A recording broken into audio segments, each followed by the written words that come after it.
예, 월요일부터 목요일까지는 3부에서 그리고 금요일에선 언제나 1부에서 여러분을 찾아뵙는 그런 코너죠. 오늘 하루의 주요 뉴스 여러분들께 짚어드리는 정면 브리핑 순서인데요. 오늘도 김영민 아나운서 함께하겠습니다. 어서 오십시오. 네, 안녕하세요. 예, 어제 2시 반에 뭐 했어요? 새벽 2시 반에? 잤어요. 아니, 그러면 안 되지. 난 새벽 2시 반에 깼잖아요. 아, 그 문자 때문에요? 재난 문자. 와, 네. 근데 내가 어제 있잖아요. 새로운 걸 알았어요. 어떤 거요? 저희 와이프가 휴대폰을 바꿨어요. 네. 그래서 제가 이제 그거 이렇게 다운 받아주는 거 있잖아요. 주소랑 뭐 메시지 이거 다 해줬거든요. 그리고 옛날 휴대폰을 안 끄고 그냥 놔두고 이쪽에 이제 유심칩 다시 끼고 이렇게 이쪽이 작동하게 해놨는데 와, 세상에 재난 문자가 오는데 이게 스테레오로 오더라고. 아, 옛날 것도 오고 지금도 맞아요. 오고. 맞아요. 와, 그 와이파이밖에 안 되는데 그게 오더라고요. 저는 방송 때 네. 혹시나 울리면 안 되잖아요. 네. 휴대전화가. 네. 그래서 재난 문자를 다 꺼두는데 알람 시계로 사용하던 그 예전 휴대전화는 아직도 재난 문자가 오고 있어요. 야, 그거 신기하더라고요. 네, 계속 오더라고요. 그래서 전 잤어요. 꺼놔가지고. 저는 그러니까 젊은 사람이니까 그런데 네. 나이가 들면 이렇게 잠을 한번 깨면 다시 잠들기가 힘들어요. 아하.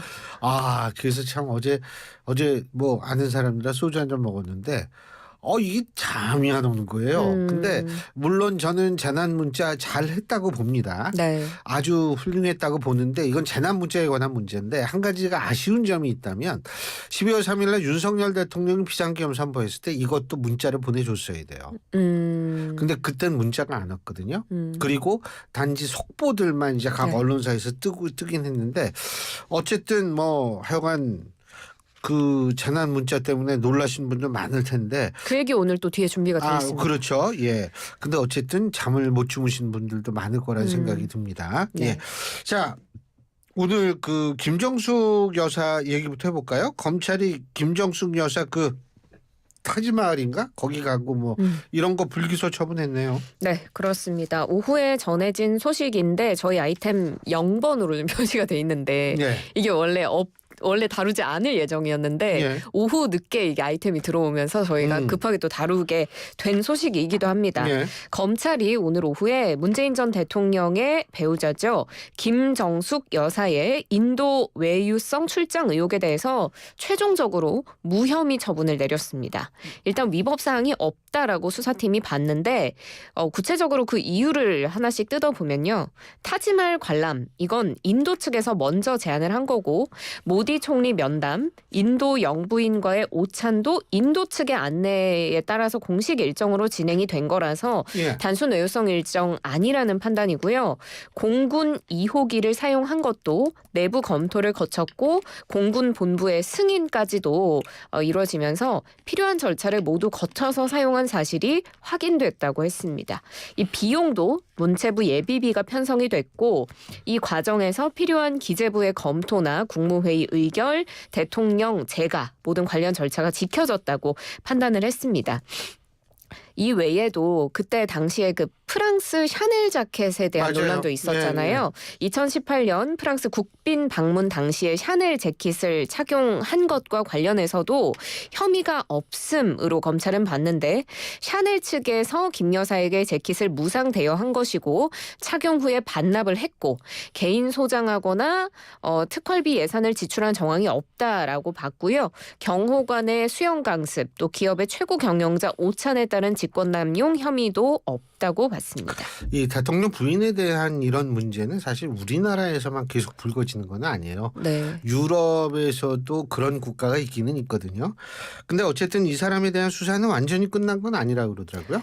네, 지금 옷값 등 관련 특수활동비 사용 의혹에 대해서는 경찰이 수사 중인 사안이랑 혐의가 중복이 돼 있어서 이 부분에 대한 수사는 계속할 예정이다라고 밝혔습니다. 예. 뭐 하여간 밝혀질 거는 밝혀져야 되고 뭐 어쨌든 그건 불기소에 한다고 하니까 뭐 그거 잘 알아서 했겠죠. 그리고 또 한 가지 법 관련 문제인데 그 여당 의원들 두 사람이죠. 두 사람이 윤석열 대통령을 서울구치소에 가서 면회를 했는데 그 나와서 한 얘기가 좀 있죠? 네, 그렇습니다. 예. 윤상현, 김민전 의원이 오늘 서울구치소 찾아서 윤석열 대통령을 만났습니다. 대화 내용을 이제 나와서 의원들이 기자들에게 전한 건데요. 윤석열 대통령이 지금 탄핵 심판 변론기일에 계속해서 직접 출석을 하고 있잖아요. 예. 자신이 직접 변론에 출석하고 관여한 것이 잘한 것 같다라는 이야기를 했다고 합니다. 윤상현 의원이 윤 대통령이 헌재에 나가보니까 이제 좀 알겠다. 이런 식으로 너무 곡해가 돼 있고 그래서 헌재 나간 것이 잘한 결정이 아닌가라는 취지로 이야기를 했다고 하는데 그러니까 결국에 이 증인신문 과정에서 홍장원 전 국정원 1차장이나 곽종근 전 육군 특수전사령관의 증인신문이 일부 윤 대통령 측과 입장이 좀 달랐는데 이 부분에 대해서 윤 대통령은 이 사람들의 진술이 오락가락하지 않느냐라고 부연을 하면서 자신이 그 자리에 있었던 것이 잘한 것 같다라는 입장을 의원들에게 전한 겁니다. 예, 이것도 좀 두고 봐야 되는데 당에 대해서 뭐 당부한 말도 있는 모양이더라고요. 네, 그렇습니다. 민주당에서는 지금 카르텔을 강력히 형성하고 집요하게 싸우지 않느냐라고 윤 대통령이 이야기를 하면서 당에 대한 당부 말도 전했습니다. 우리는 모래알이 돼서는 안 된다. 이런 취지의 당부의 말을 의원들에게 한 것으로 전해지고요. 윤상현 의원이 이 대통령이 지금 당에 대해서 기대감을 갖고 있고 더 강력한 자세를 견지하는 게 중요한 것이 아니냐. 이런 우회적인 말씀이 있었다라고 전했습니다. 또 지금의 대통령의 당당한 모습을 좋아하는 분들이 많다라는 의원들의 전언을 듣고 윤 대통령은 국민의 자존심이 대통령 아니냐 그런 자세를 견지하려고 한다라는 답을 했다고 합니다. 그리고 지금 조기 대선에 대한 이야기가 솔솔 나오는 부분에 대해서도 대통령이 조기 대선에 대한 언급은 하지 않았다고 하고요. 그런 건 다 하늘이 결정하는 거라는 기본적인 자세를 갖고 계신다라고 윤상현 의원이 전했습니다. 그 뭐 헌법재판소에서 뭐 나름대로 저는 잘할 거라고는 보지만 불필요한 논란을 일으키는 그러한 것은 좀 헌법재판소에도 신경을 써야 될 것 같고요. 또 하나는 뭐냐면 이 대통령에 대한 탄핵 심판이라는 것은 제가 볼 때에는 사안을 객관적으로 바라보는 이게 중요한 거지. 이게 글쎄 이념 대결 구도로 이거를 바라보는 것보다는 이 사안에 좀 충실하는 모습을 모두 보여줬으면 좋겠다. 이런 생각을 좀 하게 되는데 윤 대통령 또 접견 횟수 가지고 뭐라고 그러는 모양이에요? 네, 일부 언론에서 접견 횟수가 많다, 통상적이지 않다, 그러니까 황제 접견이 아니냐 이런 의혹 제기가 있었고요. 오늘 그래서 김승원 민주당 의원실에서 법무부 교정본부로 부터 자료를 제출받았습니다. 윤 대통령이 20일간의 수감 기간 중에 외부인을 만난 접견 횟수가 70번으로 드러났는데요. 주말과 공휴일에는 접견이 안 된대요. 그래서 10일 동안 접견이 가능한 일수가 총 10일인데 10일 동안 70회를 했으니까 하루에 7번 접견을 한 것이다. 그러니까 굉장히 많은 것 아니냐 이런 의혹입니다. 이 70번의 접견을 하나씩 뜯어보면 변호인 접견이 66회로 압도적으로 많았고요. 일반 접견 2번, 장소 변경 접견 2번, 각각 2번이었습니다. 윤석열 대통령 변호인단 측에서는 황제 접견이다라는 의혹을 정면으로 반박하고 있는데 오늘 입장문을 냈습니다. 공수처에 의한 불법 체포 이후에 외부인 접견은 단 2번 했을 뿐이고 심지어 공수처가 변호인을 제외한 외부인 접견, 서신까지 모두 금지해서 명절 전에 가족을 만나거나 서신을 주고받는 것조차 하지 못했다라고 밝혔습니다. 그리고 재판 중인 피고인의 변호인 접견권, 이건 헌법상 보장된 기본적인 방어권이고 시간과 횟수에 제한할 수 없다라는 것이 법원과 헌재의 확립된 선례라면서 당연히 보장돼야 하는 권리다라는 입장입니다. 그리고 이 김승원 의원이라는 사람이 이거 변호인 접견 66회 이런 것도 다 분석을 해서 발표한 거 아니겠어요? 근데 변호인 접견은 진짜 당연히 이거는 권리일 뿐만이 아니고 지금 윤석열 대통령이 두 가지를 동시에 지금 하고 있잖아요. 헌법재판소하고 네. 형법상 내란죄 그렇습니다. 혐의 이 재판을 동시에 하고 있기 때문에 그런 거는 당연히 고려를 했어야 되는 거 아닌가. 좀 그런 아쉬움이 있네요. 예. 그리고 아까 그 우리 얘기했던 그 지진 말이에요. 예. 이거 지진 2시 반에 왔다고 제가 말씀을 드렸는데 우리나라도 이거 지진이 이렇게 뭐 안전지대가 아니지 않나 어제 그런 생각이 들더라고요. 맞습니다. 예. 그렇게 느끼신 분들 많으셨을 것 같은데 오늘 새벽 2시 35분쯤이었고요. 충북 충주시 북서쪽 22km 지역에서 규모 3.1의 지진이 발생했습니다. 올해 한반도에서 전 몰랐는데 벌써 7번의 지진이 발생했대요. 그러니까 모르는 게 좋은 거예요. 네, 이 알면 큰일이지. 그렇죠. 7번의 지진도 전체 지진이 아니고 예. 규모 2.0 이상 지진이 7번이었는데 이 중에 가장 규모가 큰 지진이었고요. 행정구역상으로 진앙은 구체적으로 충주시 앙성면이었습니다. 이번 지진으로 충북에서 최대 진도는 규모 5가 나타났고 그 위쪽으로 강원도도 진도 4, 경기도도 진도 3의 규모의 지진이 나타났습니다. 지진 규모가 한 차례 조정되는 일도 있었거든요. 그런데 일단 그에 앞서서 진도 5를 느끼게 되면 거의 모든 사람이 이걸 느끼고 그릇과 창문이 깨지기도 하는 정도라고 해요. 그러니까 충북 지역에 있으신 분들은 거의 대부분이 이걸 느끼셨을 것 같습니다.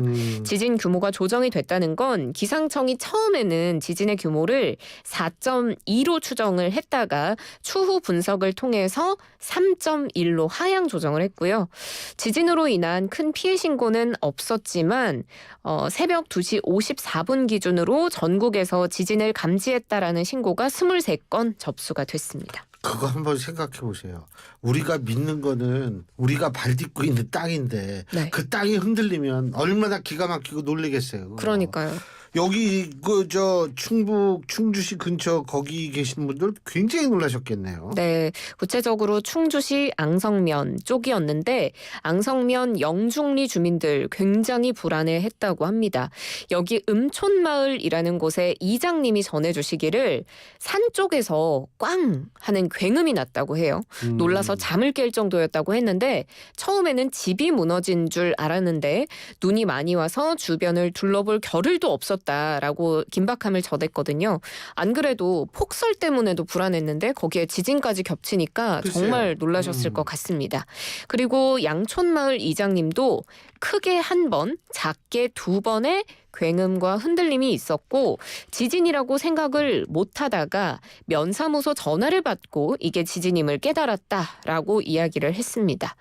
온라인에서도 이 지진 느꼈다는 경험담 많이 올라왔는데 처음 느껴본 지진에 너무 무서워서 눈물이 났다라고 하시는 분도 있었고 이게 갑자기 느껴지는 충격에 이게 지진이다라고 한 번에 느끼기가 어렵잖아요. 당연하죠. 그러니까 뭐 가스가 폭발한 건가? 그리고 이제 아파트는 이거 아파트 문제 생긴 거 아니에요? 네, 그러니까요. 별 생각 다 할 수 있죠. 네, 그래서 이게 굉장히 놀랐고 교수님처럼 이 문자 경보음에 소스라치게 놀라서 깼다라는 사람들도 그렇죠. 굉장히 많았습니다. 예. 그래서 지금 충북도와 충주시는 긴급 점검 회의 열고 재난 대응 태세 정비하고 후속 대처에 나서고 있습니다. 근데 이제 사실은 뭐 충청북도에서 지진이 발생했는데 왜 이걸 서울까지 하지? 근데 그 민감한 분들은 이 정도 규모면은 느낄 수 있어요. 서울에서도.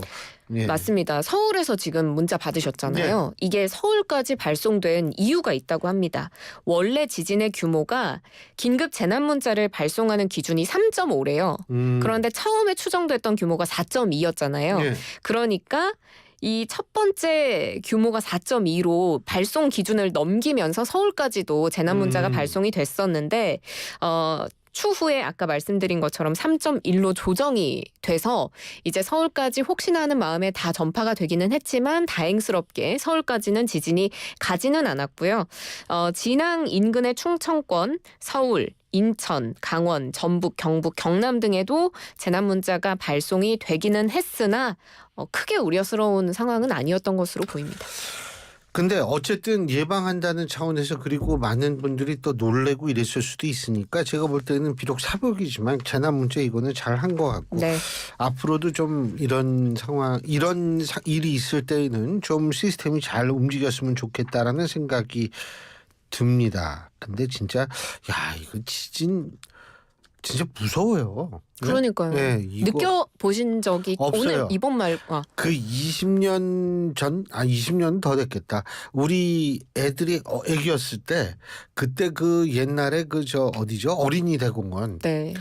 어린이 대공원 건너편 세종대학교 건너편 쪽에 그때 소방방재청이 운영하는 그 이런 그 체험관 같은 게 있었어요. 아, 네. 거기 우리 애들 데리고 갔을 때 그 지진 그거 한번 하는 게 있었거든요.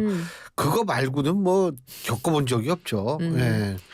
야, 근데 일본은 그거 무서워서 그거 어떻게 살아요? 지진 맨날 일어나는데. 그렇죠? 그만큼 또 대비가 잘 돼 있으니까. 대비는 잘 돼 있죠. 우리나라도 그렇게 생활 속에서라도 언제나 대비를 할 수 있다면 참 좋을 텐데. 제일 중요한 건 건물에 있어서의 내진 설계가 어느 정도 완벽하게 돼 있느냐 하는 네. 부분이겠죠.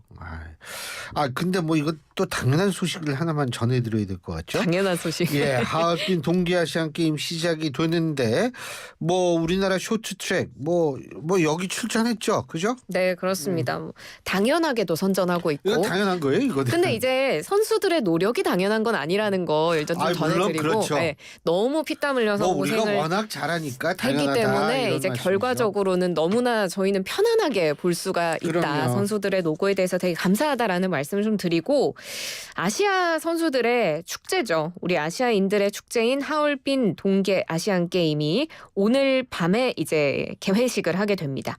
8일간의 일정을 소화하게 되는데요. 한국이 이번 대회에 222명의 선수단을 파견했습니다. 일단 목표는 종합 2위래요. 네, 쇼트트랙 1위는 중국이겠죠. 중국은 아무래도 선수단의 규모도 굉장히 크고 그리고 자기네 자국에서 나라에서 하니까. 열리기도 하고요. 우리나라는 쇼트트랙 6개, 스피드 스케이팅 2개, 알파인 스키와 프리스타일 스키 컬링에서 각각 하나씩의 금메달을 목표로 하고 있습니다. 말씀하신 것처럼 벌써 우리 선수들 예선에서 굉장히 선전을 하고 있는데 쇼트트랙 선수들 뭐 세계 최강이잖아요. 초반 관문은 가볍게 통과를 하고 있습니다. 예. 남녀 500m, 1000m, 1500m 모두 순항 중이고 내일부터 이제 본격적으로 메달 경쟁에 돌입하게 됩니다. 그리고 오늘 전해진 굉장히 기분 좋은 소식 컬링에서 들려왔는데 컬링 혼성 2인조가 준결승에서 중국을 꺾고 결승에 올라서 내일 일본과 겨루게 됩니다. 이 컬링 그 빗자루 같은 걸로 영미. 영미. 네. 맞아요. 근데 이거 한 번 잘하니까 계속 잘하잖아요. 그러니까요. 이게 그러니까 또 이것도 나중에 당연한 결과가 될 겁니다. 네. 근데 북한도 나왔죠. 맞습니다. 규모는 우리나라보다는 훨 작긴 한데요. 북한은 이번 대회에 피겨 스케이팅 페어, 렴대옥 한금철 조랑 그리고 남자 싱글 로영명 3명의 선수로 구성된 소규모 선수단을 꾸렸습니다. 그런데 이 북한 선수단 관계자들이 한국 취재진을 이제 만나는 상황이 어제 있었는데 그 북한 스케이팅 대표팀의 김현선 코치 그리고 북한 올림픽위원회 관계자 2명이 이제 중국 하얼빈의 빙상훈련센터 다목적호를 찾았다가 이제 우리 취재진과 만나게 됩니다. 한국 취재진이 다가오자 얼굴을 찡그리는 모습을 보였고요. 북한 올림픽위원회 한 남성이 우리 취재진이 대회를 앞둔 소감을 묻자 이제 반말로 치워라 바쁘니까 이렇게 차갑게 이야기를 하고 지나갔다고 합니다. 아니 근데 이 사람들이 속마음이 이런 게 아니고요. 이거 잘못 대했다가는 네. 들어가서 곤혹을 치르거든요. 네. 아이 뭐 운이 없으면 저기 또 수용소에 들어갈 수도 있는 거고 그러니까 이제 그러는 건데 북한 저 중국에서 이거 열린다니까 갑자기 그 생각이 나요. 어떤 딥시크. 딥시크. 우리나라 정부에서 뿐만 아니라 일본도 전부 그거 차단하겠다는 거 아닙니까? 네, 그렇습니다. 예. 근데 그 차단한다니까 야 그거 잘 되나 한번 써보고 싶다는 그 사람의 심리가 더 발동되기도 해요. 청개구리 심보라고 하죠. 그렇죠. 네. 하지 말라니까 더 이거 한번 예. 아유 그러고 저 오늘 아침에 깜짝 놀랐어요. 그 송대관 씨가 오늘 별세를 했죠. 네, 그렇습니다. 예. 사실 이제 저는 이제 30대 초반에 예. 접어들었는데 제 나이 때 분들이 어릴 때 장기자랑 하면 저 송대관 씨 노래 많이 불렀던 것 같거든요. 예. 그 왜 용돈 받으려고 할머니 예. 앞에서 막 예. 노래 부르고 할 때 트로트 가수 송대관 씨나 뭐 태진아 씨, 서른도 씨 그렇죠. 요 세대였는데 아 송대관 씨가 별세했다는 소식이 전해져서 저도 오늘 너무나 놀라고 충격을 받았습니다. 오늘 오전에 별세 소식이 들어왔고 향년 79세를 일기로 생을 마무리했습니다. 요새 진짜 요새로는 일찍 돌아가신 거죠. 그러니까요. 어제 컨디션 난조를 호소하면서 서울대병원 응급실을 찾았고 치료를 이어가다가 오늘 오전에 심장마비로 갑작스럽게 세상을 떠나게 된 건데 원래도 지병이 있었다고 해요. 수술도 3차례 받았는데 호전이 안 돼서 건강상 어려움을 겪은 것으로 전해집니다. 송대관 씨가 데뷔인 날이 1967년이더라고요. 그리고 1975년에 유명한 곡이죠. 해뜰 날 이 히트를 하면서 트로트 인기 가수로 도약을 했고 이후의 노래는 다들 아실 겁니다. 네 박자, 유행가, 차표 한 장 이런 다양한 히트곡을 냈습니다. 제가 예전에 제가 진행하던 그 시사 프로그램에 이분이 한번 나오셨었어요. 어디 카메라로 비추면은 이 사진을 또 인증해 주실 수 있을까요? 이거 뭐 같이 줌으로 찍으신 당길 사진. 수가 있나? 같이 찍으신 사진이 지금 있는데 그 제가 예전에 그러니까 이분이 시사 프로그램에 그 YTN이었었어요. YTN TV. 네. 그때 나오셔서 이제 사진을 같이 찍은 건데 사실 이분하고 그때 이제 방송 끝나고 점심도 먹고 그랬었거든요. 아니, 저녁도 먹고 그랬었거든요. 참 건강하시는 줄 알았더니 정말 제가 너무 좀 안타깝고 놀라게 교수님과의 추억도 예. 있는 분이셨군요. 근데 뭐 저뿐만이 아니라 너무나 많은 분들이 애도의 메시지를 전달하고 네. 있지 않습니까? 그렇습니다. 사실 송대관 씨 하면 딱 떠오르는 파트너 태진아 씨죠. 예. 네, 태진아 씨와 송대관 씨 약간 라이벌 구도도 형성하면서 트로트계의 그렇죠. 양대 산맥에 이었는데 뭐 라이벌 콘서트 이런 합동 공연을 열기도 했고요. 태진아 씨가 애도의 메시지를 냈습니다. 송대관 선배가 나에게는 살아가는 데 있어서 하나의 동반자나 다름이 없었다. 송대관 씨는 트로트계의 별이었다라고 추모를 했고요. 그리고 효녀 가수 현숙 씨 역시도 추모의 메시지를 냈습니다. 송대관 오빠는 평생 자기 주관 뚜렷하게 당당하게 살았고 내가 만날 때마다 항상 등을 두드려 주면서 열심히 해라잉 이렇게 따뜻하게 말해주던 게 생각이 난다라고 회고를 했습니다. 그리고 지금 돌아가셨지만은 살아계실 때 네. 그 집안에서 좀 빚이 갑자기 많이 늘어난 일이 있었지 맞습니다. 않습니까? 네. 그것도 해결하느라고 굉장히 제가 볼 때는 고생을 많이 하셨던 걸로 그때 이 사진 찍을 때 그때 한창 그거 때문에 고생을 하실 때였었어요. 그래서 저도 이렇게 이분 돌아가셨다는 얘기를 듣고 나서는 사실 기분이 더 좀 안 좋더라고요. 근데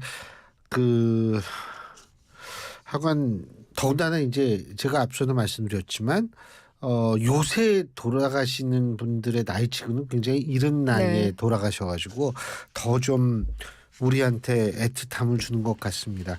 저도 아까 이 얘기 듣고서 너무 놀래가지고 야 이분이 돌아가셨구나. 저도 그런 생각을 했는데 어쨌든 삼가 고인의 명복을 빌겠습니다. 자 김영민 아나운서 오늘 수고하셨습니다. 고맙습니다. 고맙습니다. 예, 김영민 아나운서였습니다.